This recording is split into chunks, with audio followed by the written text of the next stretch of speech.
Depuis décembre 2019, le dernier coronavirus découvert à Wuhan en Chine, Covid-19, ne cesse de se propager partout dans le monde. 180 pays touchés, plus d'1 million de cas de contamination, 50 000 décès. Pour éradiquer ce fléau, des mesures exceptionnelles ont été prises par les États, allant de simples restrictions des libertés publiques au confinement partiel ou total. C'est dans cette volonté de lutte que s'inscrit l'état d'urgence décrété au Sénégal le lundi 23 mars 2020 afin d'aider à éradiquer ce fléau qui touche l'humanité tout entière sans distinction d'appartenance sociale, de possession, d'âge, de sexe ou de religion. Dès lors, nous pouvons légitimement nous poser la question suivante: l'état d'urgence est-elle vraiment une mesure efficace? Bonjour, bonsoir à toi qui me regarde, à vous qui me regardez. Bienvenue sur Juriste Mania SN, la chaîne entièrement destinée au droit et à l'actualité juridique. Aujourd'hui, nous allons réfléchir ensemble sur l'efficacité de l'état d'urgence comme moyen de lutte contre le Covid-19. Mais avant de commencer, je vous invite à regarder la vidéo que j'ai faite précédemment qui porte sur l'état d'urgence. Je mets le lien en barre de description. Vous pouvez le consulter avant de démarrer le vif de notre sujet. Pour traiter notre thème, nous allons aborder successivement deux rubriques. En premier lieu, nous allons faire une conceptualisation en définissant les termes clés, ce qui va nous permettre de mieux comprendre notre sujet. En deuxième lieu, nous allons parler de l'efficacité des mesures prises dans la lutte contre le Covid-19. Dans cette première partie qui consiste à définir le cadre conceptuel, nous allons commencer par faire un bref rappel de ce qu'on appelle l'état d'urgence. Nous avons eu à définir l'état d'urgence lors de notre précédente vidéo en évoquant les dispositions de la loi 69-29 du 29 avril 1969 relative à l'état d'urgence et à l'état de siège. D'après les dispositions de cette loi de 1969, l'état d'urgence est un régime de légalité particulier visant à mettre à la disposition du gouvernement des pouvoirs lui permettant d'assurer l'ordre public en présence de circonstances exceptionnelles. Pour l'histoire, l'état d'urgence a été appliqué dans des circonstances assez différentes de celles qu'on rencontre aujourd'hui à travers la crise sanitaire. En effet, elle a été consacrée pour la première fois par la jurisprudence française en période de guerre et au Sénégal, elle a été appliquée antérieurement à deux reprises en 1968 et en 1988 pour faire face aux crises politiques. La définition des concepts, nous allons nous intéresser à trois stratégies de lutte, à trois concepts qui sont utilisés indifféremment par les médias, mais qui ne renvoient pas spécifiquement à la même chose. Le confinement. Dans un sens premier du terme, le confinement désigne l'enfermement. Aujourd'hui, c'est une stratégie de lutte employée par plusieurs pays mais appliquée différemment.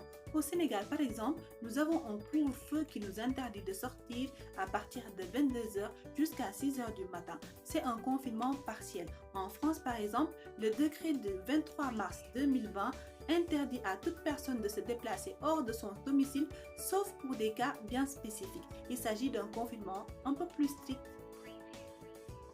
La mise en quarantaine est une mesure de santé publique qui permet de réduire les risques de transmission interhumaine du Covid-19. Selon l'OMS, nous allons citer, il consiste à séparer du reste de la population les personnes bien portantes ayant pu être exposées au virus ou à limiter leur déplacement afin de surveiller l'apparition de symptômes et de détecter précocement les cas.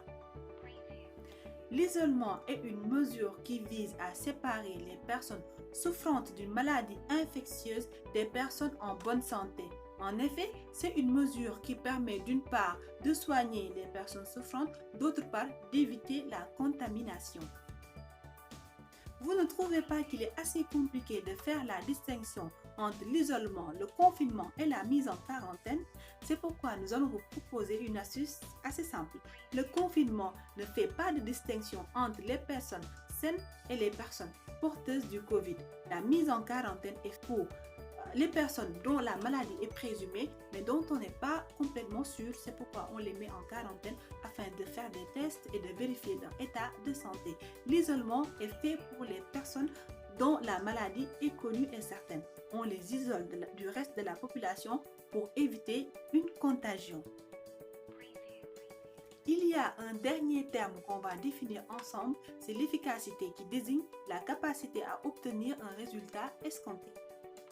Dans cette deuxième partie, nous allons voir l'efficacité des mesures prises dans le cadre de la lutte contre le COVID-19. Nous allons commencer par faire le bilan actuel au niveau du Sénégal et enfin nous allons analyser quelques stratégies de lutte. Le bilan actuel de la crise sanitaire, nous verrons en première partie l'avancée de la pandémie au Sénégal et en deuxième partie l'impact des mesures qu'on a prises dans la vie des citoyens.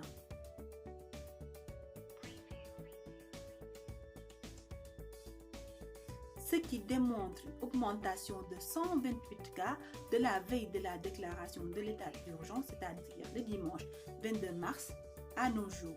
Nous avons par ailleurs enregistré notre premier cas de décès du COVID-19, M. Pape Diouf, ancien président de l'Olympique de Marseille, paix à son âme. Les chiffres qu'on a cités précédemment représentent des personnes qui ont été effectivement testées. Rien ne s'oppose à ce qu'il y ait des personnes atteintes du COVID-19 non encore identifiées. L'impact des mesures prises dans la vie des citoyens. L'état d'urgence a été accueilli positivement par la grande partie de la population. Cependant, il y a eu quelques images et vidéos qui circulaient notamment sur Internet relatives aux violences policières exercées à l'encontre des citoyens. Il s'agit d'une part de jeunes en quête de sensations fortes qui ne voulaient pas respecter le couvre-feu. D'autre part, il s'agit d'une partie de la population active qui ne pouvait pas regagner son domicile à temps avant l'entrée en vigueur du couvre-feu. Dans cette partie, nous allons analyser ensemble quelques stratégies de lutte contre le COVID-19.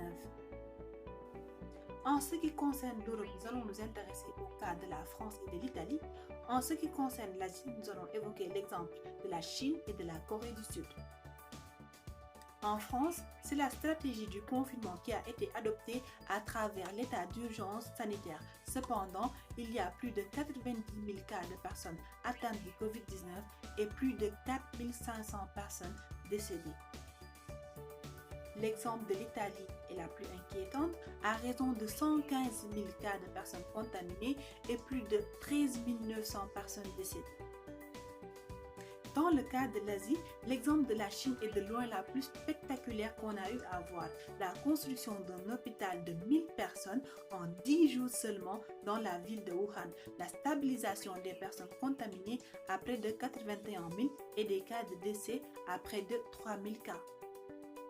Dans l'exemple de la Corée du Sud, plusieurs mesures ont été prises dans le but de lutter contre la propagation du COVID-19. Nous avons comme exemple la campagne de dépistage à grande échelle, le contrôle des foyers d'infection, une grande production de tests, les quarantaines strictes, le contrôle des cas importés, une grande responsabilisation des citoyens.